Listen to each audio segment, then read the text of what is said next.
লাল শাক যেমন লাল পালং শাক বা লাল পাতা বৈশিষ্ট্য শাক খাবার অনেক স্বাস্থ্য উপকারিতা রয়েছে, নিচে বিস্তারিত দেওয়া হলো।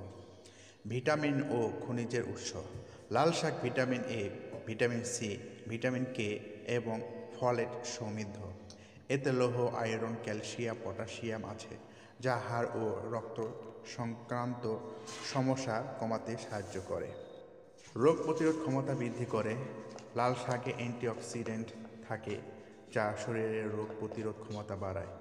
সংক্রমণ এবং সর্দি কাশি কমাতে সাহায্য করে। চোখের স্বাস্থ্য রক্ষা। ভিটামিন এ ও ক্যারোটিনয়েড থাকার কারণে চোখের স্বাস্থ্য ভালো থাকে। রাতকানা সমস্যা কমাতে সাহায্য করে। হজম শক্তি বৃদ্ধি। ফাইবার সমৃদ্ধ হওয়ার হজম প্রক্রিয়া উন্নত হয়, কোষ্ঠকাঠিন্য এবং পেটের গ্যাসের সমস্যা কমায়। রক্তচাপ নিয়ন্ত্রণ। পটাশিয়াম সমৃদ্ধ হওয়ার রক্তচাপ নিয়ন্ত্রণে সাহায্য করে। হার্টের স্বাস্থ্য ভালো রাখে। লাল শাকে অ্যান্টিঅক্সিডেন্ট থাকায় রক্তে কোলেস্টেরল নিয়ন্ত্রণে থাকে। হার্টের নানান সমস্যা থেকে রক্ষা পেতে সাহায্য করে। ওজন নিয়ন্ত্রণের সাহায্য।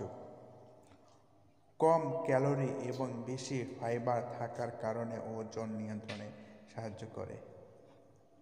পরামর্শ: লাল শাক নিয়মিত রান্না করে অথবা সালাদ হিসাবে খেতে পারেন। বেশি তেলে ভাজা এড়ানো ভালো। এমন প্রাকৃতিক খাদ্য ও স্বাস্থ্য টিপস যদি নিয়মিত পেতে চান, এখনই চ্যানেলটি সাবস্ক্রাইব করে পাশে থাকুন।